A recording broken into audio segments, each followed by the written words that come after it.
صراع إقليمي ممكن يبدأ بشكل هادي جدا، مجرد حصار بحري في مكان معين، وفجأة في أقل من يوم الدنيا تتقلب وتتحول لحرب عالمية شاملة. حرب مش بس في البحر، لأ، دي في الجو وفي الفضاء كمان. إزاي ده حصل؟ ده اللغز اللي هنحاول نفهمه النهاردة. الحكاية كلها بدأت يوم 16 أبريل 2026. وقتها الأمور كانت تبان تحت السيطرة، في حصار بحري أمريكي محدود على إيران. لكن فجأة وفي أقل من 24 ساعة كل حاجة اتشقلب حالها. مع بداية يوم 17 أبريل الصراع ما بقاش له حدود جغرافية، وبقى حرب اقتصادية عالمية بتأثر على كل حد فينا. وهنا بقى السؤال المهم، ايه اللي حصل في ال 24 ساعة دي؟ ازاي حصار في منطقة واحدة اتحول فجأة لحرب وصلت للمحيط الهادي؟ والأغرب، ازاي الردود على الحصار ده جت من الفضاء ومن أماكن تانية خالص على الأرض؟ يلا بينا ندخل في التفاصيل ونشوف ايه اللي حصل بالظبط. أول ساحة للمعركة دي كانت البحر، وده كان متوقع. لكن اللي محدش كان يتوقعه هو إن قواعد اللعبة نفسها هي اللي هتتغير. الحصار اللي كان المفروض يبقى عملية محلية جدا في الخليج اتحول في لحظة لمطاردة عالمية في كل بحار ومحيطات العالم. وهنا نيجي للنقطة اللي غيرت كل حاجة، قواعد الاشتباك. قبل يوم 17 إبريل الحصار كان بسيط، سفن أمريكية في الخليج بتستهدف سفن إيرانية معينة. لكن بعد القرار الجديد اللعبة كبرت قوي. القوات الأمريكية بقى مسموح لها توقف أي سفينة في أي حتة في العالم تشك فيها. الهدف ما بقاش بس السفن الرسمية، لا، الهدف بقى شبكة ضخمة من السفن اللي بتشتغل في الخفاء واللي بيسموها الأسطول المظلم، ودي اللي إيران بتستخدمها عشان تتجاوز العقوبات.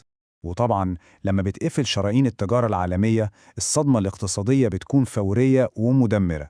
شوفوا معايا كده، أسعار الغاز الطبيعي نطت 30%، وأسعار البنزين في أمريكا نفسها عدت $4 للجالون. شركات الشحن والتأمين دخلت في دوامة.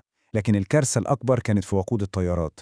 احتياطي أوروبا كلها نزل لمستوى خطر جدا والأسعار اتضاعفت. ده معناه إن حركة الطيران العالمية كلها كانت في خطر.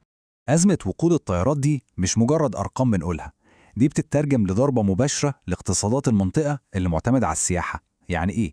يعني تذاكر الطيران بتغلى والرحلات ممكن تتلغي، وده معناه إن دول زي مصر والأردن كانت هتواجه خطر حقيقي إنها تفقد نسبة كبيرة من السياح، وفي أهم موسم في السنة كمان، موسم الصيف.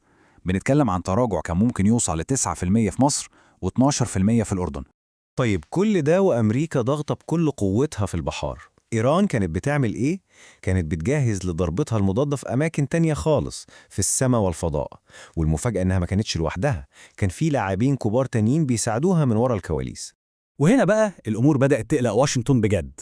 طلعت تقارير بتقول إن إيران ممكن تحصل على رادارات إكس باند من الصين. طب إيه قصة الرادار ده؟ ببساطة كده، التفوق الجوي الأمريكي كله مبني على إن طياراتهم الشبحية وصواريخهم محدش بيشوفها. الرادار ده بتردداته العالية جدا بيقدر يشوفهم، يعني السلاح السري الأمريكي ممكن ما يبقاش سري بعد كده، ودي ضربة كانت ممكن تكون قاضية للتفوق العسكري الأمريكي. طيب ليه الصين ممكن تاخد خطوة خطيرة زي دي؟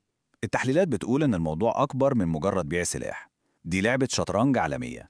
بكين كانت بتفكر كالتالي: لو الجيش الأمريكي غرقان في صراع طويل ومكلف في الشرق الأوسط، ده هيخلي تركيزه يقل عن مناطق تانية تهمنا إحنا زي تايوان وبحر الصين الجنوبي. يعني ببساطة مشكلة أمريكا في الشرق الأوسط هي فرصة للصين في آسيا. الرد الإيراني التاني كان عبقري بصراحة. الحرس الثوري اشترى قمر تجسس صيني بطريقة مبتكرة جدا اسمها التسليم في المدار، ودي طريقة ذكية قوي للتحايل على القوانين الدولية. الفكرة إيه؟ شركة صينية بتبني وتطلق قمر صناعي على إنه مشروع تجاري عادي، وبعد ما القمر يوصل مداره ويبقى شغال تمام بيتم تسليم التحكم الكامل فيه لإيران. بكده إيران بيبقى عندها عين في الفضاء من غير ما تخرق أي قانون بشكل مباشر. والقمر ده ما كانش أي كلام، دقته كانت نص متر. طب يعني إيه نص متر في عالم التجسس؟ يعني إيران ما بقتش بس شايفة القاعدة الأمريكية، لأ، دي شايفة نوع الطيارة اللي واقفة على المدرج، شايفة كل عربية بتتحرك جوه القاعدة، والأخطر لو حصل أي هجوم هيقدروا يقيموا حجم الدمار بدقة متناهية. دي كانت نقلة نوعية في قدرات إيران الاستخباراتية. وفي وسط كل الخناقة دي في البحر والجو كان في خطة تانية بتتنفذ على الأرض بهدوء شديد. خطة ممكن تكون هي اللي غيرت مسار الصراع كله. حل لوجستي ذكي ومحدش كان عامل حسابه. الحل ده كان عبارة عن ممر اللوجستي جديد بيتجاوز تماماً مضيق هرمز. الفكرة عبقرية في بساطتها، البضائع اللي جاية من أوروبا بتنزل في موانئ مصر على البحر المتوسط، من هناك بتتحرك برياً بالشاحنات لحد ميناء سفاجة على البحر الأحمر، وبعدين تتشحن في سفن سريعة لموانئ السعودية، ومنها تكمل رحلتها برياً لباقي دول الخليج. والأهم من كل ده السرعة. الرحلة كلها من أوروبا للخليج عن طريق الممر الجديد ده بتاخد من 18 ل 20 يوم بس. ده زمن قياسي ومنافس جدا لأي طريق بحري تاني. وده بيثبت إن ده ما كانش حل مؤقت، لا ده كان تأسيس لواقع لوجستي جديد ودائم في المنطقة.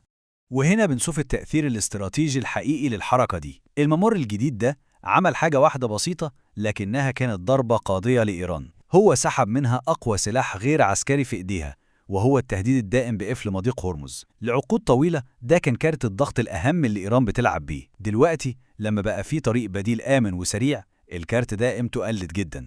في النهاية بنكتشف إن الحرب دي ما كانتش مجرد ضربات عسكرية، دي كانت معركة في كل المجالات الممكنة، معركة في البحار والسماء والفضاء، وحرب اقتصاد، وحرب على طرق التجارة. ده شكل جديد تماما من الصراعات، ما بقاش السؤال فيه مين الأقوى عسكريا، لكن مين اللي نفسه أطول. دي معركة صمود. لو بصينا على الصورة الكاملة هنلاقيها شبه رقعة شطرنج معقدة، كل طرف بيحرك قطعة والتاني بيرد عليه بحركة مضادة. أمريكا بتضغط في البحر بالحصار العالمي، وإيران بترد في الجو والفضاء بالرادار والقمر الصناعي. أمريكا بتستخدم ورقة هرمز، ودول الخليج ومصر بيلغوا الورقة دي بالممر البري. كل حركة ليها رد فعل. اللي حصل في 24 ساعة دي هو إعادة رسم كاملة لخريطة القوة في المنطقة. أمريكا بتضغط، وإيران وحلفائها بيلاقوا طرق مبتكرة للرد، ودول المنطقة نفسها بتخلق واقع جديد يخدم مصالحها. وده بيوصلنا للسؤال الأخير والأهم اللي بيلخص طبيعة الحروب الجديدة دي. السؤال ما بقاش مين هيكسب المعركة الجاية، السؤال بقى مين هيقدر يستحمل تكلفة الصمود لأطول فترة ممكنة.